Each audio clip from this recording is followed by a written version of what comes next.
Assalamualaikum warahmatullahi wabarakatuh. Semua sihat, eh?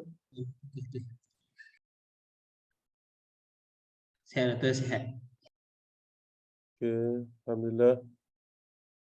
InsyaAllah malam ni kita akan sambung perbincangan kita tentang kaedah kualitatif.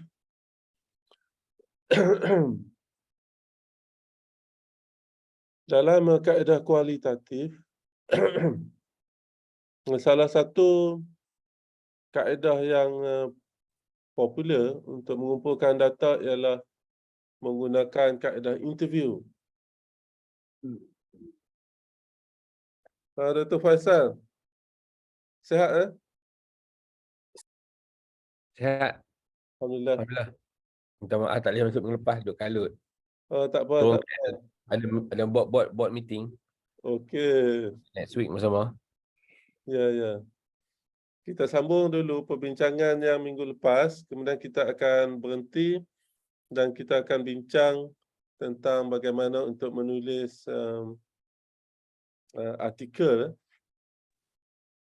yang yang mana saya galakkan semua kumpulan untuk membentang dalam seminar yang akan kita adakan pada 23 dan 24 November insya-Allah. Seminar UCSC 2022 yang kita akan adakan secara online.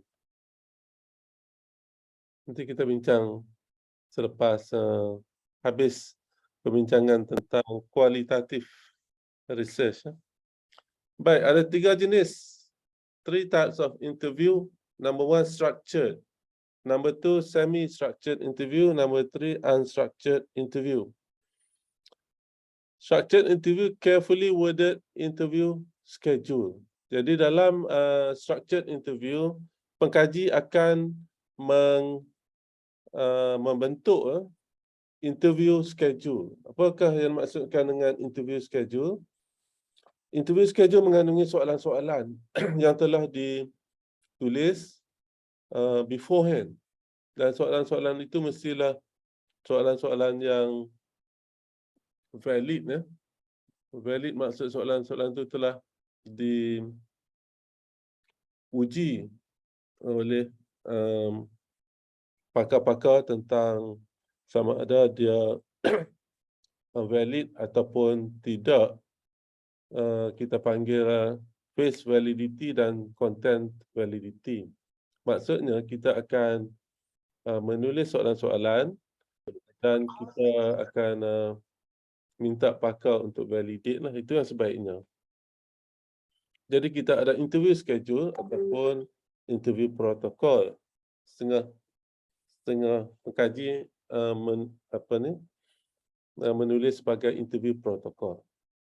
So interview schedule atau interview protokol adalah mengandungi set-set soalan yang akan ditanya oleh pengkaji kepada interviewee, pada orang yang akan ditemu bual. Carefully worded interview schedule. Untuk peringkat master ni cukuplah, memadailah kalau berbincang dengan supervisor tentang sama ada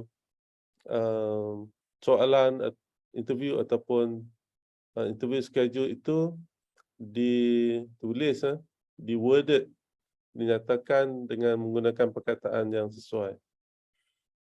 Frequently require short answers, with the answers being ticked off. Selalunya soalan dia pendek, dan jawapannya juga agak short dan straightforward. Useful when there are a lot of questions. Kaedah structured interview ni berguna bila ada banyak soalan yang akan ditanya, which are not particularly contentious or thought-provoking. Dan soalan-soalan tu biasanya yang tidak thought-provoking, yang tidak memerlukan interviewee itu untuk berfikir panjang untuk memberikan jawapan. Biasanya jawapan itu adalah jawapan yang tidak memerlukan orang yang ditemu bual itu untuk menggunakan analisis yang canggih, jawapannya yang straightforward dan simple. Respondent may become irritated by having to give oversimplified answers. Dalam structured question ni, disadvantage dia ialah respondent itu boleh menjadi tak happy, boleh menjadi terganggu kerana jawapan yang dibenarkan hanyalah jawapan yang ringkas saja. Itu yang pertama, structured question. Yang kedua adalah semi-structured interviews. The interview is focused by asking certain questions, but the scope for the respondent to express him or herself at length. Dalam semi-structured interview, sama juga dengan structured interview, iaitu pengkaji akan ada interview schedule ataupun interview protokol. Cumanya responden itu diberi space lah, diberi ruang untuk memberikan jawapan yang lebih panjang. Dan kebiasaannya soalan dalam semi-structured interview ini tidaklah sebanyak soalan dalam structured interview. Okey. Kalau ada soalan, boleh tanya. Yang ketiga, unstructured interview, in-depth interview. Begins by asking a general question. Jadi, jenis interview yang ketiga adalah yang tidak structured. Yang tidak structured bermaksud dalam interview schedule itu, soalannya adalah soalan yang berbentuk umum saja. Dan soalannya tidak banyak. Beberapa soalan saja yang berbentuk general. Begins by asking a general question. Pengkaji akan mula dengan bertanya soalan yang umum. The interviewer then encourages the respondent to talk freely. Jadi orang yang interview itu, sama ada pengkaji ataupun pembantu-pembantu kepada pengkaji itu akan membiarkan ataupun menggalakkan responden itu untuk bercakap, memberi jawapan secara bebas. Jadi dalam unstructured interview itu soalannya umum, soalannya simple, tetapi jawapan yang diberikan oleh responden itu adalah jawapan yang bebas dan jawapan yang mendalam. Biasanya unstructured ni sesuai untuk kita buat expert interview bila kita menemu bual pakar. The subsequent direction of the interview will be determined by the respondent's initial reply. Jadi dalam unstructured interview ini, selepas responden memberikan jawapan, the interviewer, penemu bual itu akan bertanya soalan-soalan follow up yang bergantung kepada jawapan yang telah diberikan oleh responden. Jadi ke mana arah interview itu akan berjalan bergantung kepada jawapan yang diberikan oleh responden lah. Jadi untuk buat unstructured interview ini, pengkaji mestilah seorang yang berpengalaman, dan kalau dia ada pembantu, research assistant itu perlu diberi proper training. The interviewer then probes for elaboration. Jadi penemu bual tu akan follow up jawapan-jawapan yang diberikan oleh responden itu, dan kita kata apa?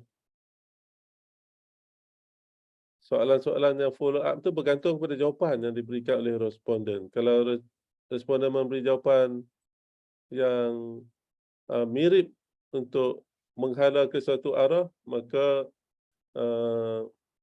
follow up questions oleh responden juga akan follow. Macam kita layan je apa yang jawapan yang diberikan oleh responden dan kita follow up dengan soalan-soalan berdasarkan apa yang dijawab tadilah. Contohnya, why do you say that? Kalau dia bagi satu jawapan, kita, kenapa doktor kata macam tu? That's interesting. Tell me more. Okay. Or would you like to add anything else? Itu contoh soalan-soalan follow up untuk mendapatkan jawapan-jawapan yang lebih mendalam dan lebih detail. Okey. Ada soalan? Okey.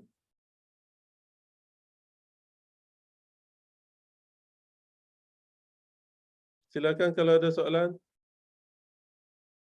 Ustaz Syarizan, ada mana?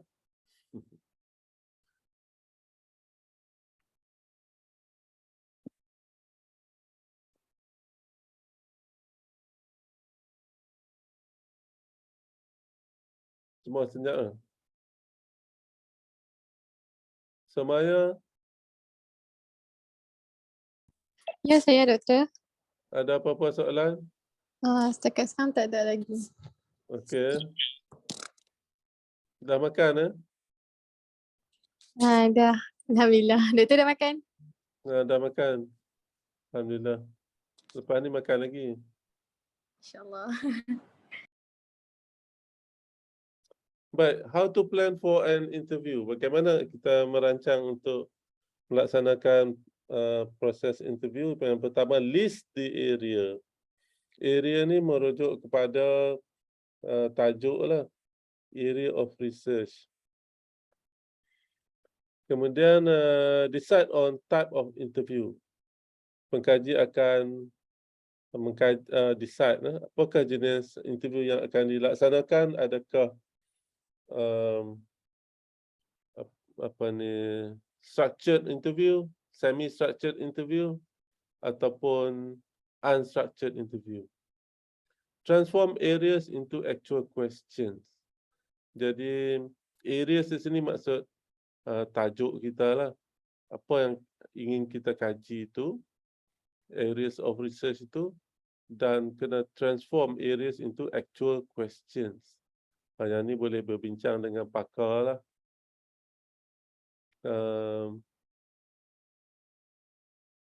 Kemudian discussing details. Kemudian try them out. Bila dah ditulis soalan, maka cuba bertanya soalan itu. Jadi pada tahap ini, kebiasaannya pelajar di peringkat master akan berbincang dengan supervisor lah. Dan kalau perlu, kalau supervisor kata, okey, cuba bincang dengan pakar. Contohnya, cuba bincang dengan profesor ni ke atau profesor tu yang dalam bidang untuk memastikan bahawa soalan yang ditanya itu sesuai dan diberi wording yang sesuai. Kadang-kadang wording pun mempengaruhi juga pemahaman oleh responden tu. Kalau wording yang salah, mungkin jawapannya juga tidak begitu tepat. Make an appointment with respondents, discussing details, and try and fix a venue and time. Itu antara langkah lah. Selepas membuat appointment dengan responden itu, kena bincanglah sikit dari segi detail, dan kemungkinan responden itu akan bertanya tentang apakah soalan-soalan yang akan ditanya. Itu kebiasaannya macam itulah. Dia akan minta the interview questions atau the interview protocols. Kemudian barulah tetapkan venue and time. Kalau dibuat secara face to face, tetapkan di mana dan masa. Kalau telefon interview, tetapkan masa. Begitu juga kalau kita guna, sekarang ni boleh guna interview guna Zoom ya, ataupun mana-mana apps lah. Okay. Steps in conducting an interview. Mula-mula arrive on time. Mesti sampai lebih awal, sebaiknya lebih awal. Especially kalau responden atau interviewees itu orang yang sibuk, orang yang penting, VIP ke, kita mesti arrive on time. Be smart. Smile. Employ good manners. Find a balance between friendliness and objectivity. Introduce yourself. Reconfirm the purpose of the interview. Pada peringkat permulaan tu, perkenalkan diri dan explain lagi sekali kepada interviewees itu tentang tujuan diadakan interview. Assure confidentiality. Pastikan bahawa jawapan-jawapan itu adalah rahsia. Questions. Speak slowly in a soft yet audible tone of voice. Cakap slow, jangan mula-mula pergi cekah dia. Cakap dengan lembut. Cakap dengan slow, control the voice, control your body language. Know the questions and topic. Ask all the questions. Kalau nervous tu, pandai-pandailah kontrol. Record as you go on questionnaire. Jadi, interview tu mesti dirakam. Boleh guna handset. Kalau face to face atau apa-apa alat perakam. Dan pada tahap ini juga, kita perlu juga meminta izin kepada interviewees, orang yang ditemu bual itu untuk merakam dan nyatakan bahawa tujuan rakaman ini adalah untuk tujuan research. Sebab nanti interview itu perlu ditranskripsikan. Bermaksudnya interview itu akan di-type. Every words spoken by the interviewees must be typed, must be transcribed. Transcribe itu maksud kita type lah. Have it taped, but must be agreed beforehand. Ya, kena record, tapi mesti diminta persetujuan dahulu lah. Have alternative method if not acceptable. Ensure equipment in good and proper working order. Okay, kalau ada alat perakam, sekarang ni boleh guna handset. Kalau Zoom, kita boleh rakam juga. Kalau guna telefon interview juga boleh rakam. Pendapat saya kalau banding telefon interview dengan Zoom lebih baiklah. Sebab interviewee dengan interviewer boleh melihat satu sama lain, can see each other, seolah-olah jumpa face to face. Sufficient tapes and batteries, minimum of background noise. Dan yang terakhirnya, ask if the respondent would like to give further details about anything or any questions about the research. Jadi last sekali kita meminta interviewer akan meminta interviewee atau responden itu untuk memberi apa-apa lagi jawapan jika ada, dan boleh juga meminta interviewee memberikan kesimpulan tentang apa yang telah dijawab. Dan akhirnya ucapkan terima kasih. Kalau ada hadiah, ada pen ke hadiah, boleh juga diberikan. Alright, soalan? Kena tanya soalan ni. Saya demam sikit.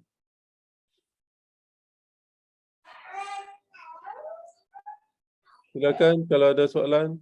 Semuanya ada soalan?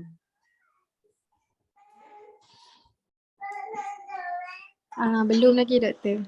Saya Belum? kalau hujung-hujung sikit insyaAllah ada soalan. Okey, kita sambung tajuk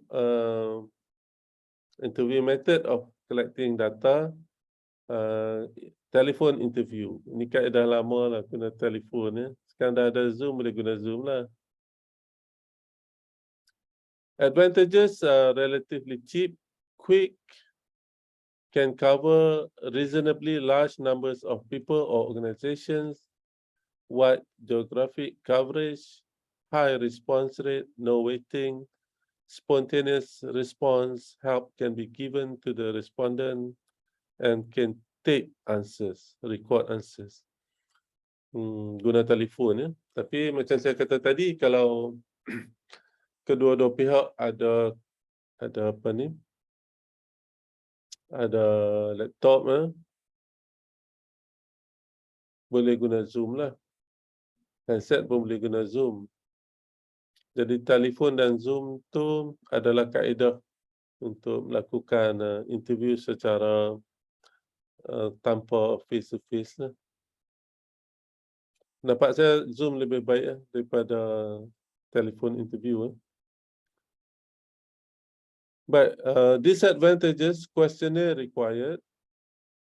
Okay, disadvantages dia ialah kita memerlukan bukan questionnaire ni, question schedule, interview protocol ataupun interview schedule perlu diberikan kepada interviewees. Not everyone has a telephone. Ada orang tak ada telefon ni. Ada orang tak ada laptop. Repeat calls are inevitable. Kalau kita telefon, kadang-kadang dia tak jawab. Time is wasted in getting the interview. Straightforward questions are required kalau guna telefon. Respondents has little time to think, cannot use visual aid, can cause irritation. Kalau lama sangat telefon, mungkin agak ada mengganggu telinga. Good telephone manner is required. Macam saya kata tadi lah, ini nota lama. Kalau sekarang ni ramai yang menggunakan kemudahan internet lah, online interview ya. Boleh guna Zoom dan apa-apa apps yang lain lah. Next, okay. Macam mana nak buat? Doktor ada soalan.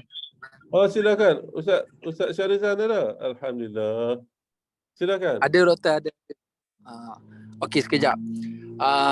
Tentang nak tanya-tanya soalan interview ni doktor, kan biasalah. Orang kan semua sibuk.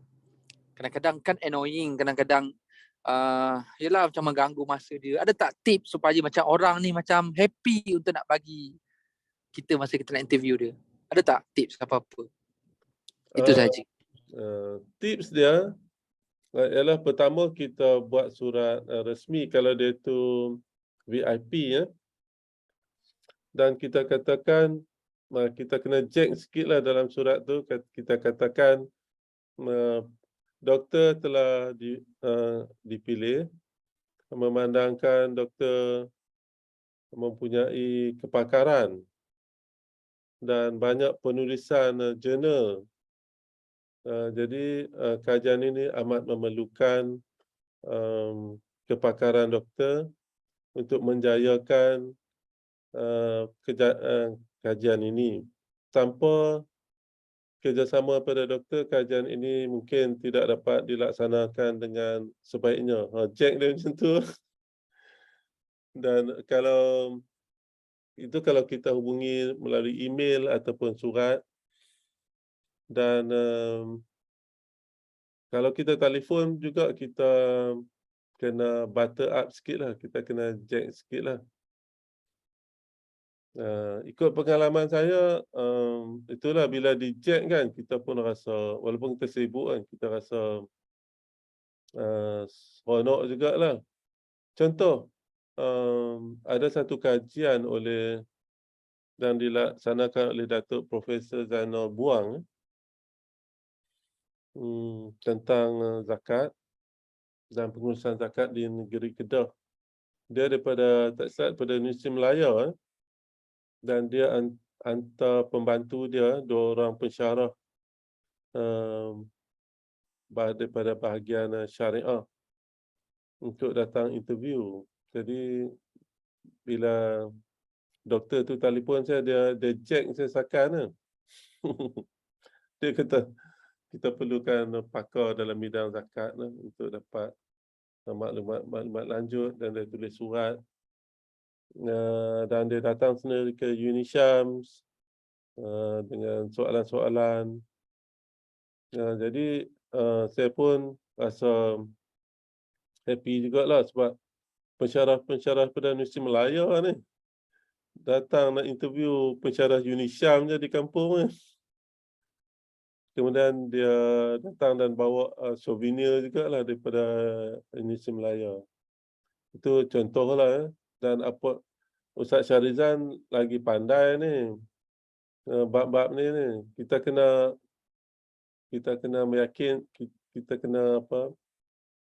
meyakinkan seorang tu bahawa dia seorang yang penting, dan maklumat tu maklumat yang penting lah, dan tidak menjadi kesalahan lah untuk bagi apa-apa souvenir lah. Boleh Ustaz Syarizan atau ada tips lain lagi? Siapa nak tambah lagi? Terima kasih doktor. Itulah saya rasa siapa boleh tambah. Sebab situasi dia macam tu kan, kita nak cari responden ni kadang-kadang macam orang rasa macam malah. Dia akan fikir apa dia dapat. Betul. Kok dah ada cara dalam research metodologi ni untuk nak convince orang. Macam doktor cakap tadi lah, maknanya kita kena tunjuk yang dia tu penting bagi kita. Ya. Thank you doktor. Kita kena tunjukkan bahawa dia sangat penting untuk menjayakan kajian kita, dan nyatakan kenapa dia dipilih dan kenapa dia tu penting. Kalau kita nak, memanglah cabarannya ialah, especially kalau seorang tu VIP, a big person, dia akan cari alasan untuk mengelak daripada di-interview lah, sebab dia mungkin ada komitmen lain yang lebih penting. Dia akan selalu mengelak lah. Jadi kita kena cuba jugalah. Ustaz Anwar kata satu lagi, utamakan kawan-kawan atau kenalan yang pakar dalam bidang tersebut. Contoh nak interview bahagian zakat kan. Kita ada kenalan yang ramai di sini. Dr. Faisal dan ramai yang pakar-pakar bidang zakat di sinilah. Kalau bahagian kewangan Islam, kita ada Ustaz Anwar dan kita ada Ustaz Syarizan dan ramai lagi pakar lah. Jadi kita utamakan kawan-kawan yang kita kenal.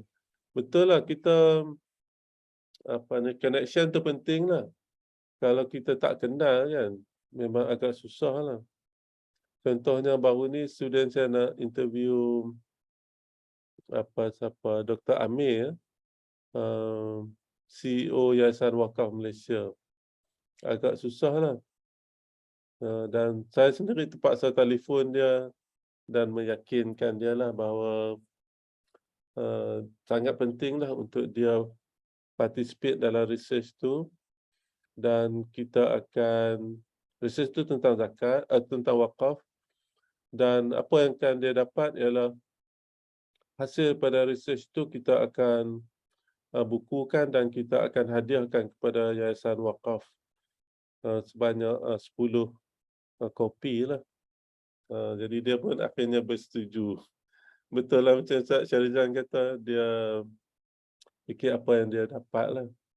Kita bolehlah pujuk dia, terangkan apa yang akan dia dapat.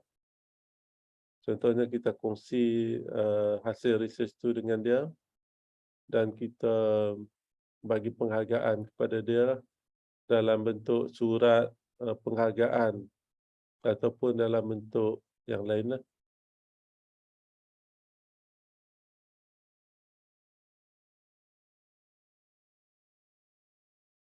Ustaz Syarizan kata Setuju doktor? Setuju? Sekejap doktor. Ustaz Syarizan kata Ustaz Anwar Saya busy. pernah kadang-kadang dalam grup parent yang kita contoh doktor contoh dalam grup kejiranan saya tiba-tiba ada parents ni dia pun forward link. Dia minta tolong jiran-jiran semua anak-anak dia nak siapkan tesis ni, dia perlukan jawapan interview daripada kita semua sebagai responden. Lepas tu semua orang pun support. Ya, ya. Kan? Okay, dan semua orang dah jawab dan. Itu juga, so maknanya penting bina hubungan baik dengan orang tu jugalah. Dia kembali kepada bina hubungan dululah, senang. Betul, betul. Betul. Orang yang kita senang, orang kita kenal lebih senang untuk memberikan kerjasama. Kecuali lah kita tu selebriti macam Ustaz Syarizan. Kalau nak datang interview, semua orang nak jawab soalan tu. Sebab kalau orang tu selebriti kan, itu tak ada masalah. Kalau orang tak selebriti macam saya ni, masalah sikit lah. Ustaz Anwar sibuk, jadi kena pandai-pandai lah kalau nak interview Ustaz Anwar, kena pandai cari masa lah.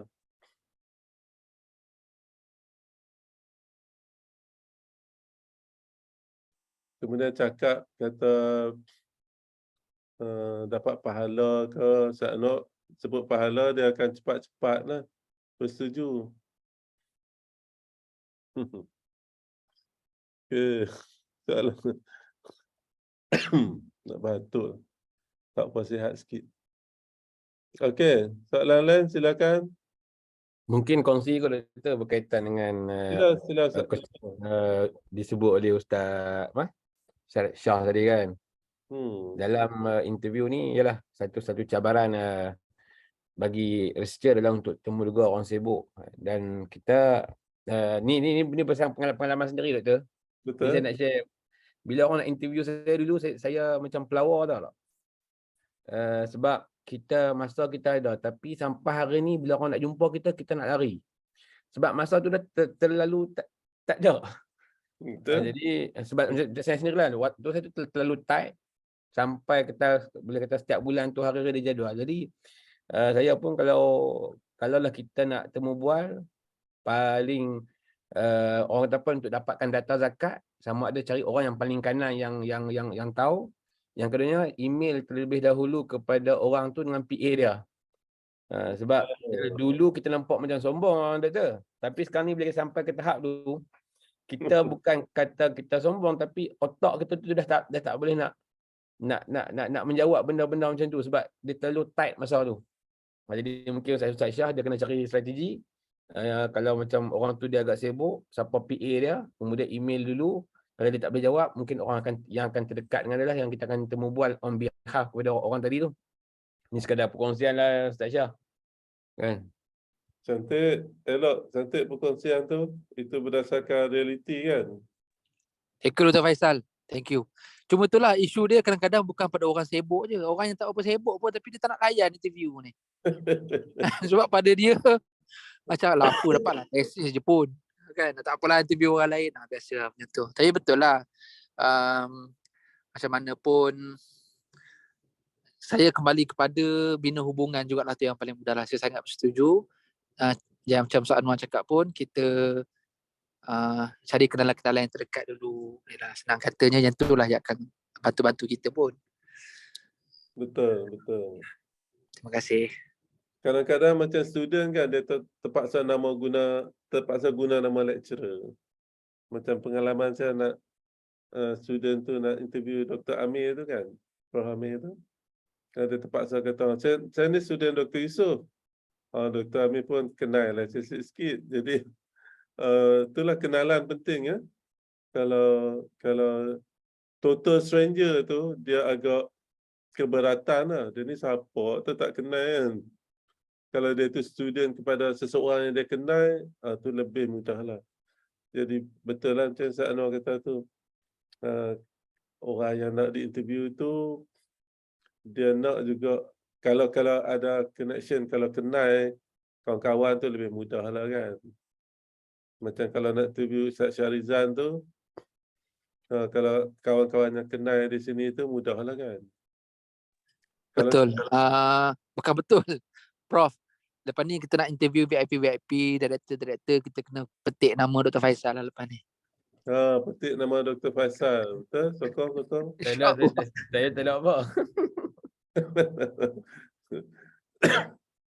Kadang-kadang kita boleh petik juga nama kawan-kawan kita ataupun nama pensyarah kita atau nama kenalan kita yang kenal dia. Contoh si A kan, dia ada VIP kan, dia sibuk. Kita perkenalkan, doktor kenal tak si Fulan ni? Katalah si Fulan tu memang kawan dia. Doktor kenal tak dengan Dr. Faisal ni?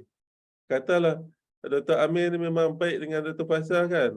Dia kata, kenal. Saya kawan dia lah. Dan macam tu lah. Tu satu strategi juga tu.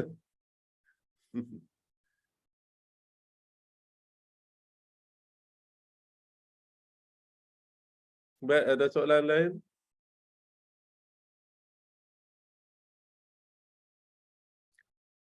Okay, getting started. Locate the respondent.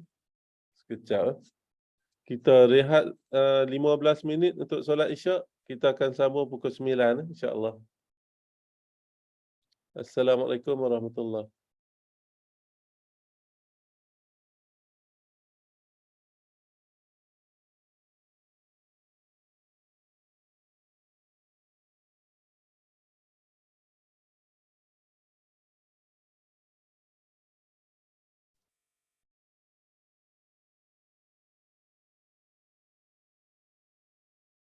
Assalamualaikum warahmatullahi. Semua diam je. Saya terlupa untuk resume recording ya. Tengok soalan ya. Ada soalan?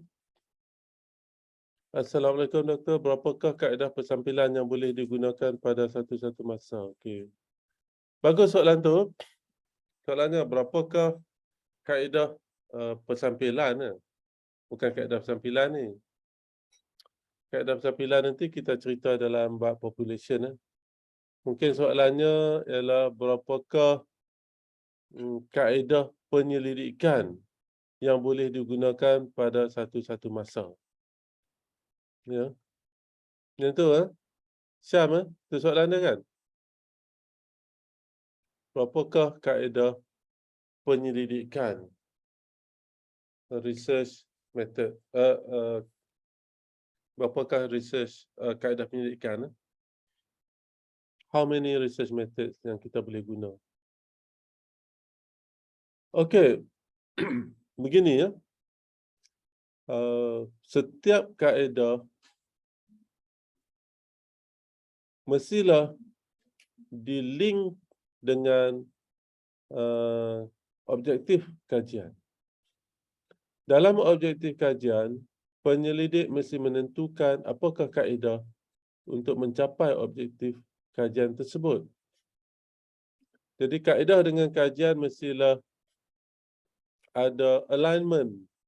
Maksudnya kaedah itu mesti sesuai dengan objektif kajian. Jadi berdasarkan objektif kajian itu, pengkaji akan menentukan apakah kaedah yang sesuai untuk menjawab. Soalannya, berapakah kaedah yang sesuai? Jadi jawapannya ialah bergantung pada objektif. Ada kajian yang mempunyai 5 objektif. Dan kesemua objektif itu boleh dicapai hanya dengan satu kaedah sahaja.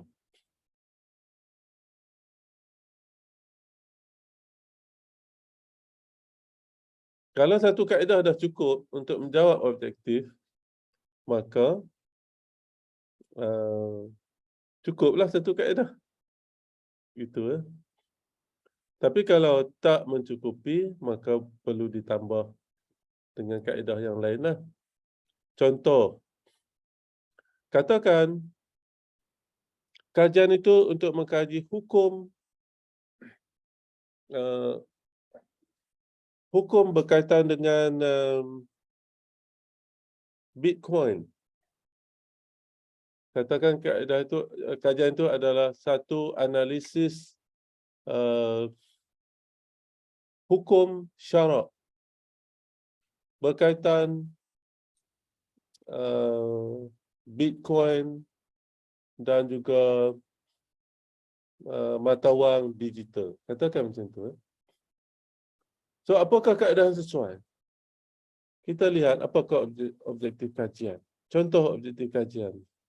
Kajian ini bertujuan untuk mengkaji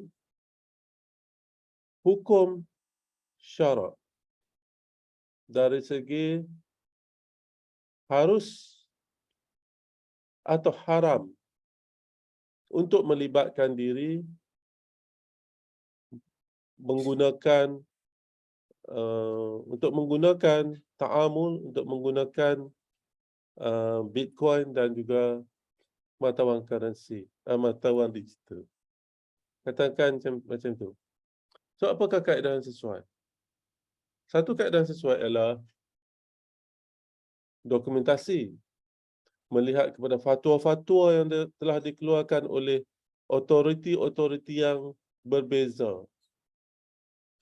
Ya, boleh lihat kepada penerbitan dokumentasi oleh contohnya Suruhanjaya Security, Majlis Penasihat Syariah, pakar-pakar tertentu dan juga fatwa oleh contohnya mufti, oleh pejabat mufti wilayah persekutuan dan fatwa oleh institusi lain yang mempunyai otoriti. Itu satu kaedah. Menggunakan kaedah dokumentasi. Cukup ke tak? Katakan cukup. Cukuplah. Ya, kalau dapat menjawab persoalan itu. Katakan tak cukup. Katakan otoriti yang berbeza, ya, institusi yang mempunyai otoriti yang berbeza memberikan fatwa yang berbeza. Katakan macam tu. Jadi kita pun pengkaji masih tak dapat menjawab kerana tidak ada jawapan yang konklusif. Ya. Jadi dalam kes tersebut mungkin boleh menggunakan tambahan satu lagi kaedah, iaitu kaedah temu bual pakar. Ya, untuk kita menjawab persoalan adakah harus atau tidak harus menggunakan digital currency. Dan terpulang kepada sama ada objektif kajian itu telah dicapai atau tidak. Trend sekarang ada di peringkat PhD pelajar yang ambitious, yang suka combine kuantitatif dan juga kualitatif dengan tujuan untuk mendapatkan data dan maklumat yang lebih lengkap. Boleh dilaksanakan, tapi saya selalu menasihatkan pelajar, iaitu bila kita memilih kaedah, kita juga perlu mengambil kira dari segi kos dan dari segi masa. Kalau di peringkat master, pengumpulan data biasanya dilakukan dalam tempoh yang singkat. 2 minggu, 3 minggu. Jadilah pilihlah kaedah yang tidak memakan masa dan tidak memerlukan perbelanjaan yang tinggi. Okey, siapa tu tanya tadi?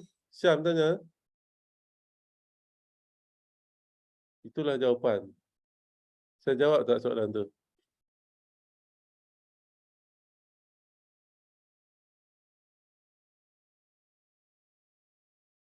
Okey, ada soalan lain?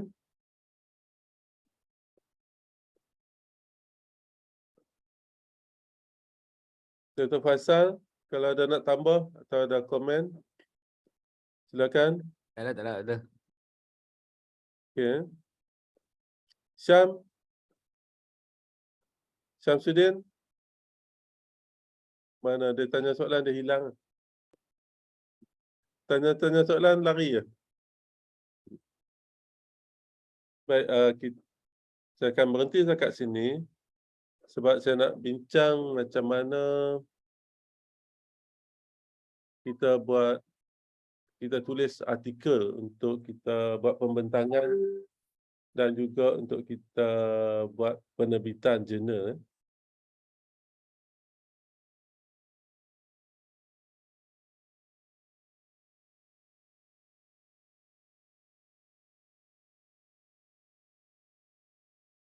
Sekejap.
Baik, kita akan adakan satu seminar yang kita namakan UCIC, Unisham Saiful International Journal, dengan kolaborasi bersama Lembaga Zakat di Kedah dan juga ITB Ahmad Dahlan pada 23 hingga 24 November. Dan kita encourage, dan kalau boleh saya nak semua kumpulan dalam kelas ini membentangkan. Jadi hari ini kita akan membincangkan tentang bagaimana nak tulis artikel. Ada banyak cara kita nak tulis artikel. Ini cara yang digunakan oleh sebahagian dengan menggunakan template artikel. Okey, dalam template artikel ni pertama sekali kena tulis abstract lah. Abstract mengandungi, kebiasaannya mengandungi 6 perkara ni lah. Pengenalan, penyataan masalah, objektif kajian, metodologi, hasil kajian dan cadangan kajian. Kebiasaannya, tidak semestinya. Baik, jadi kita tulis abstract ini. Selalunya kita tulis abstract last sekali. Mula-mula kita akan tulis pengenalan dahulu. Dalam pengenalan ini, kita akan tulis pengenalan kepada isu yang dikaji. Katakan kita nak kaji apa dan kita akan tulis sebagai pengenalan ni kepada isu yang dikaji. Jadi macam mana nak buat? Kita boleh copy paste saja daripada assignment 1. Okey, sebagai contoh, assignment 1 saya nak pilih siapa? Nak tunjuk contoh. Saya pilih assignment 1 yang telah dihantar oleh Zulkifli bin Ismail. Okey, tajuk dia apa? Faktor yang mempengaruhi kepatuhan zakat pendapatan dalam kalangan guru sekolah kebangsaan Taman Rakyat di negeri Kedah. Okey, apa yang berlaku ialah kita akan copy paste tajuk dan kita letak dalam template lah.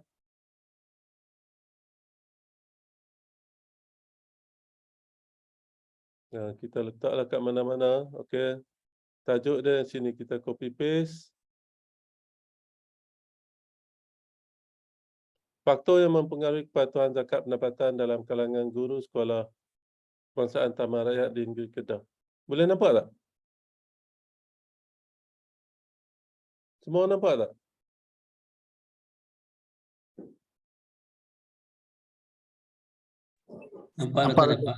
Nampak. Okey, jadi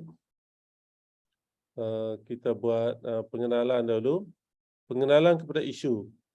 Jadi saya copy paste saja daripada pengenalan ni. Katakan biasanya kita masukkan problem statement. Mana problem statement? Cari tak jumpa. Tak ada. Okey.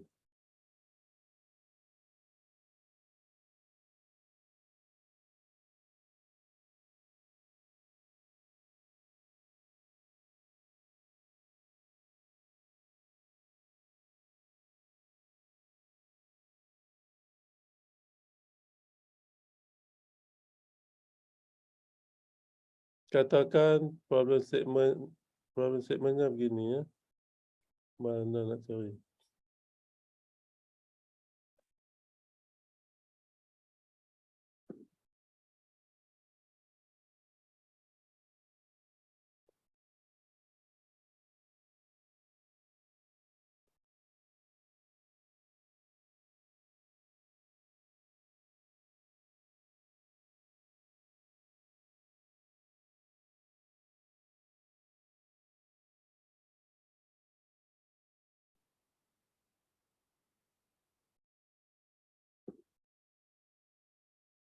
Okey, katakan problem statementnya begitu.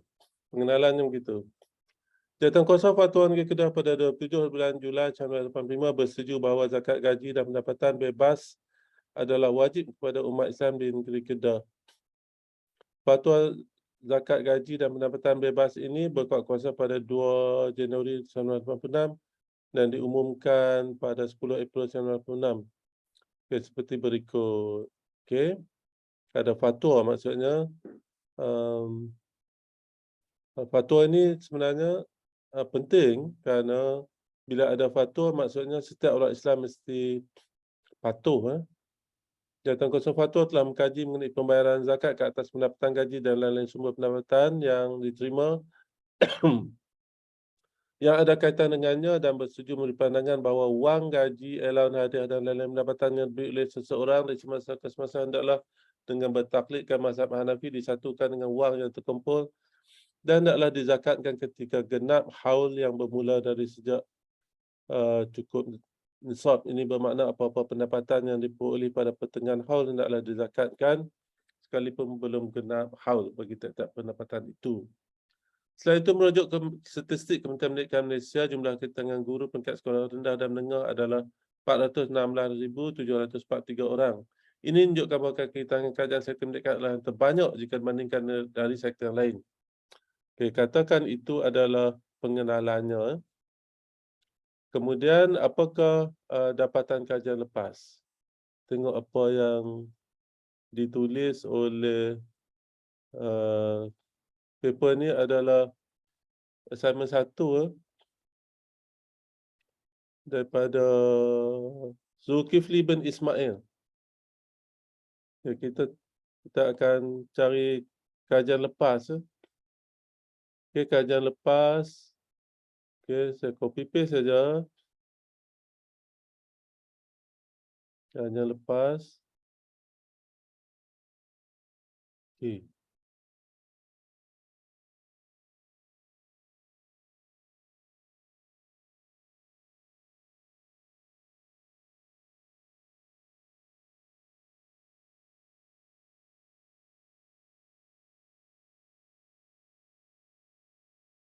Copy paste kajian lepas. Okay, settle. Kemudian pernyataan masalah. Berdasarkan kajian lepas, apa isu yang masih perlu dikaji? Dia kena tulis sendiri ya. Apakah isu yang masih perlu dikaji? Apa penambahbaikan yang masih perlu dilakukan sama ada dari segi empirikal, dari segi metodologi, dari segi teori, dari segi konseptual. Nak tulis apa ni ya? Berdasarkan kajian lepas, apa isu yang perlu dikaji? Kena baca dululah. Kena baca dululah. Literature review tu, kemudian tulis apa lagi yang belum dikaji. Apa isu yang belum dikaji dan adakah boleh ditambah baikkan lagi. Persoalan kajian, okey, objektif kajian ini, persoalan kajian, objektif kajian, kita copy paste saja, ambil satu saja.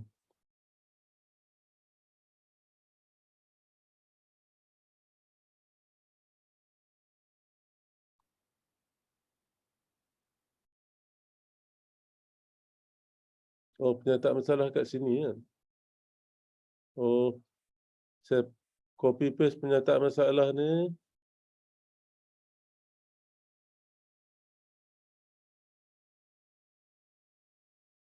Tadi silap copy paste. So copy paste pernyataan masalah ni letak pada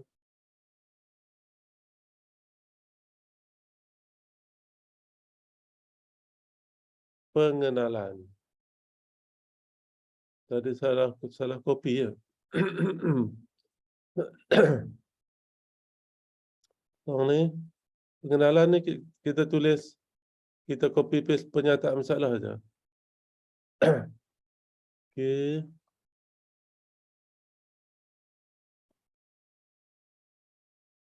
Okey, ini dia punya pengenalan.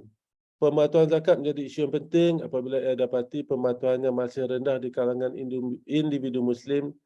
Di dalam pembayaran zakat pendapatan terdapat hanya 4.2% Muslim yang melaksanakan tanggungjawab membayar zakat di wilayah persekutuan. Jadi ini semua jadi pengenalan. Copy paste sebenarnya pernyataan masalah. Kemudian apa dapatan kajian lepas, copy paste daripada sorotan literature. Okey.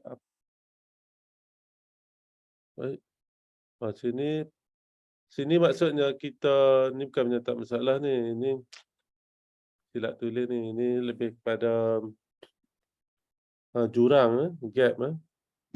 Kita panggil literature gap. Literature gap. jurang literatur. Jurang literature. Berdasarkan kajian lepas, apa isu yang masih perlu dikaji? Kalau ada, kalau nak tulis-tulis, kalau tak nak tulis, tinggalkan lah. Okey, persoalan kajian, copy paste saja. Tengok apa yang ditulis sini. Persoalan kajian ada 2.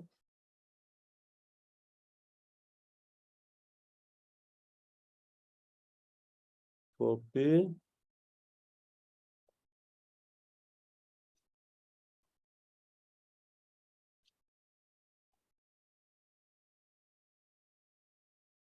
Okay, ada 2 persoalan kajian. Objektif kajian sini.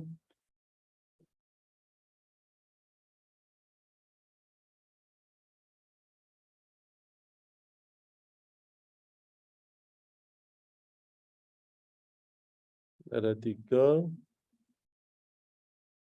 Patutnya sama. Kalau objektif 3, persoalan pun 3 lah.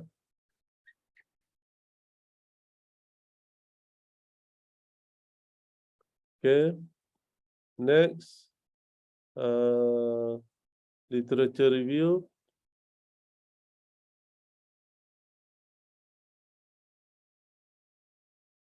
Silap kopi pula.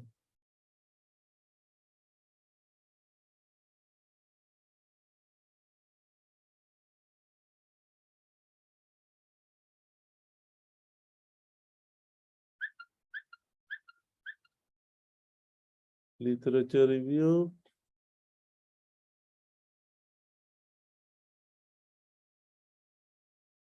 Copy paste di sini.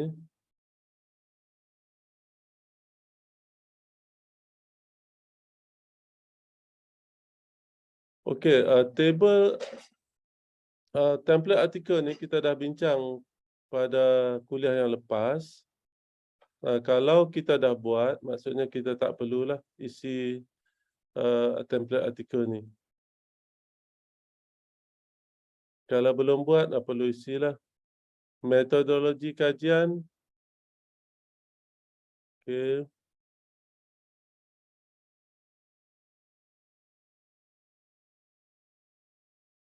Kita copy paste saja sini.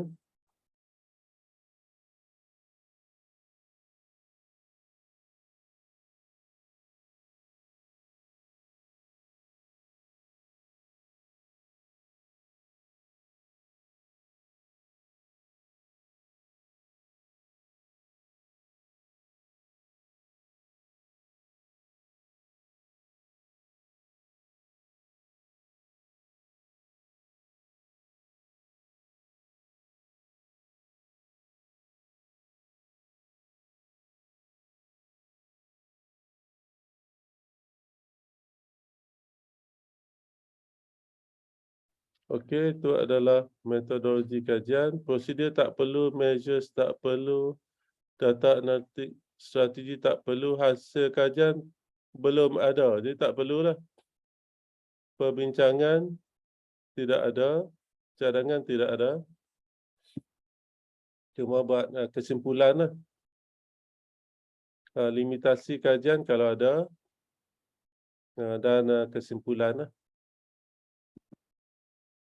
Dan last sekali ialah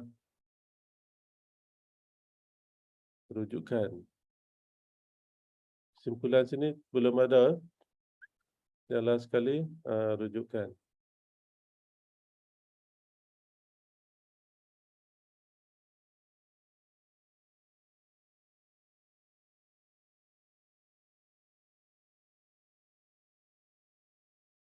Rujukan mesti menggunakan APA style. Kena check.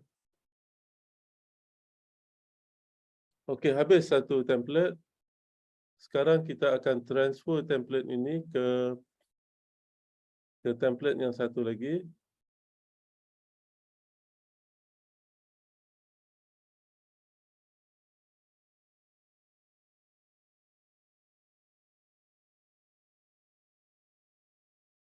Kita save sebagai Zulkifli.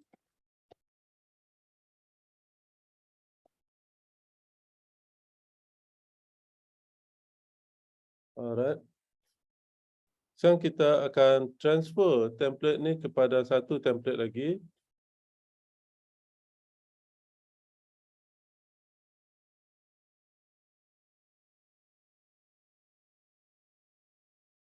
Okey, soalan? Sementara saya cari template satu lagi ni, boleh tanya soalan? Ustaz Syarizan, senyap lah, tak tanya soalan lah.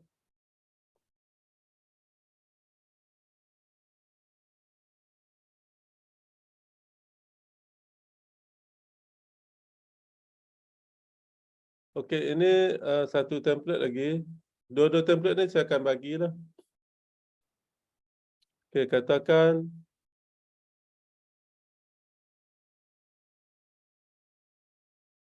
mula-mula kita akan tulis tajuk. Jadi apa yang kita buat, kita ambil template tadi dan kita copy paste lah tajuk.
Okey, kita copy paste tajuk sini.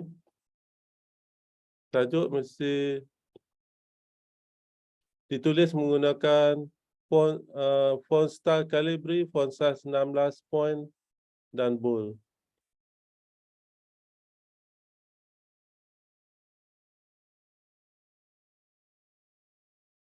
Dan biasanya kita tulis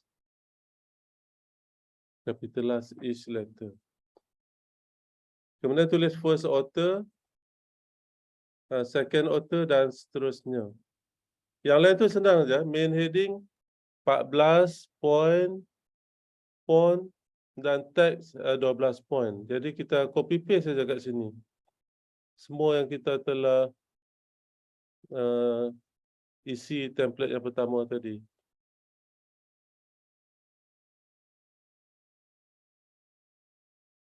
Jadi mulanya pengenalan.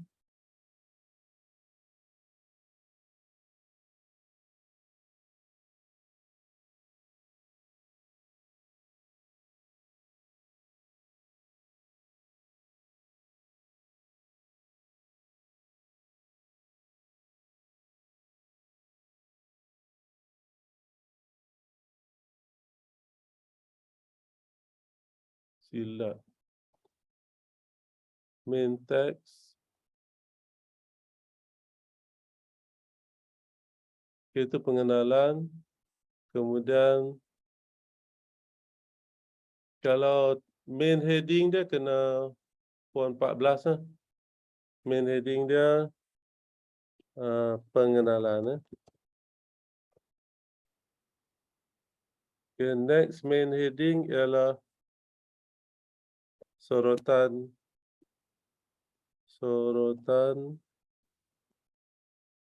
literatur. So yang ni kena 16 bold. Kemudian teks dia mesti 12, tak payah bold. Kita copy paste lah literature review tadi.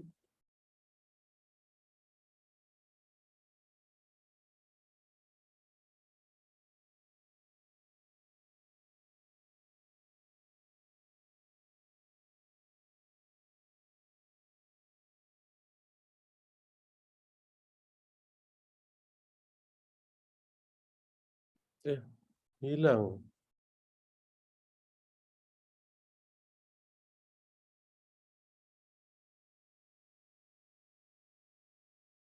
Semua boleh nampak tak?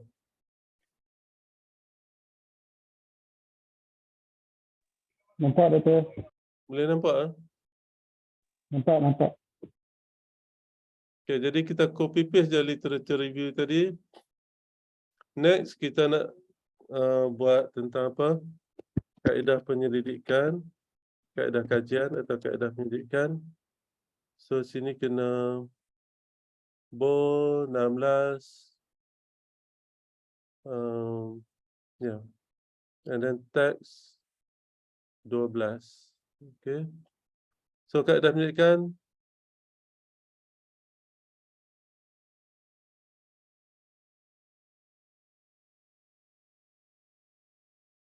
Kita akan copy paste.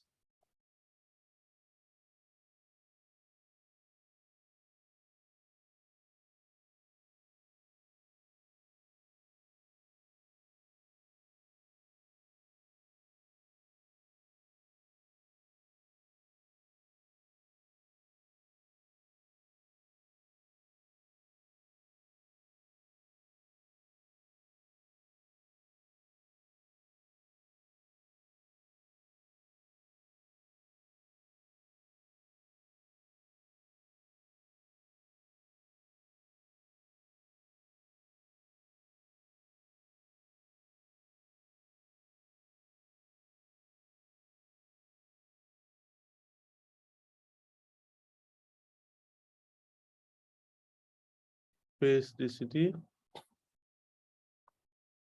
Hilang. Jadi macam mana? Okey, dia tak.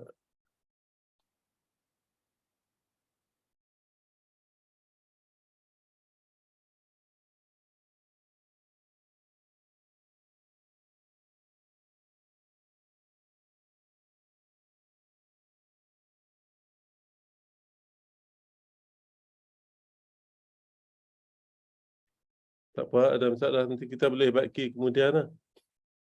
Kemudian last sekali, reference.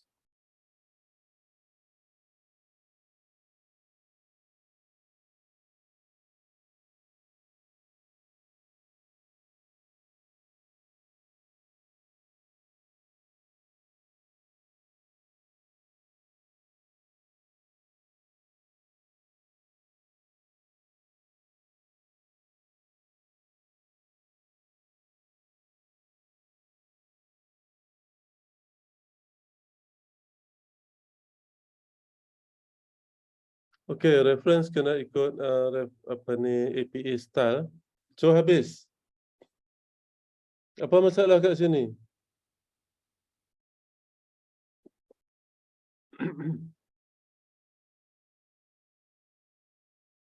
Jadi siap kita punya jurnal artikel. Boleh nampak tak? Ustaz Yusof boleh nampak? Duk ada mana? Baru ada Doktor. Boleh nampak? Nampak. Boleh nampak yang Doktor kasih. Saya cuma nak tunjukkan cara untuk kita transfer assignment 1 ke dalam dua template ni. Dan last sekali yang template journal ni lah yang akan kita hantar. Okey. Nah, begitulah kaedahnya. Dan selepas kita tulis ni, of course kita akan check lagi sekali lah. Dan setiap orang kena present untuk mendapatkan markah kredit extra kredit.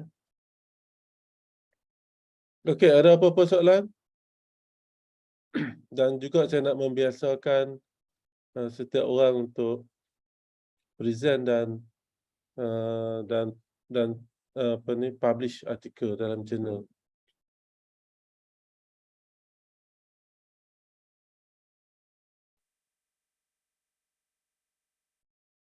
Anissa boleh detail tak ada? Dia tak ambil ke kelas ni ya?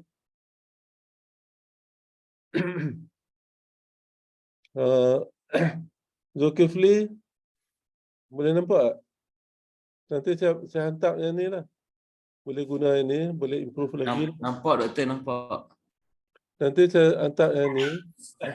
Nanti kita akan buat satu sesi untuk kita praktis buat pembentangan. Ada soalan tak sekat ni? Daripada jadi moral of the story is daripada apa ni initial plan tu, Simon 1 tu kita dah boleh present.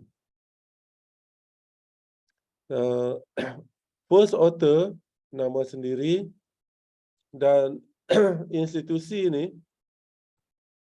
boleh tulis di institusi di tempat kita bekerja. First author, affiliation, country. Dan second author ni boleh tulis supervisor masing-masing. Kalau belum ada supervisor, defaultnya adalah tulis nama saya. Kalau belum ada supervisor. Atau siapa yang cadang nak menulis di bawah supervision saya nanti, tulis nama saya lah. First author nama sendiri. Di sini mungkin boleh tulis Lembaga Zakat Negeri Kedah dan juga Unisyams. Second author kalau cadang nak buat tesis di bawah saya, tulis nama saya lah. Kalau cadang nak tulis di bawah penyelesaian, tulis nama dia lah. Okey. Jadi moral of the story, kita mesti mencuba dan jangan takut. Presentation ni adalah secara online, rakaman dan tidak ada Q&A. Presentation 10 minit saja.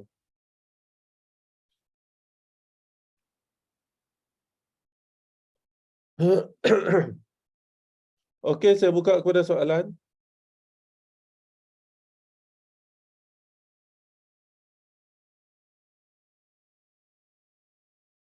Hanisa, Nur Atika, senyap dah Nur Atika ni. Lama senyap tak dengar suara. Nur Atika ada? Ada doktor, ada. Lama tak dengar suara Atika ni. Ada apa-apa soalan ke? Komen ke? Takut ke?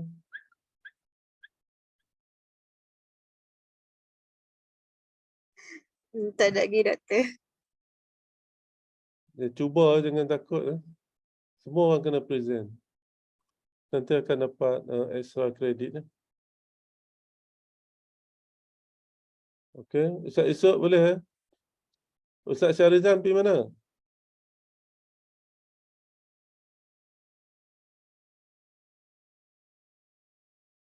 Baik, kalau tidak ada soalan, saya nak berhenti di sini dan kita akan buat satu lagi sesi khas untuk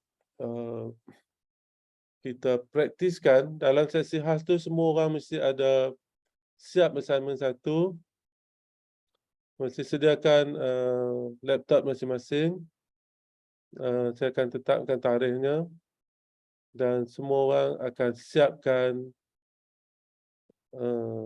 penulisan artikel itu dan kita akan bincang sebelum kita buat pembentangan video.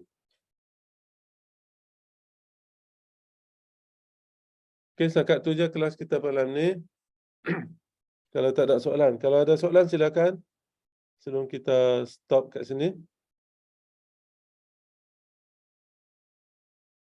Okey, nampaknya tak ada soalan. Okey, terima kasih semua.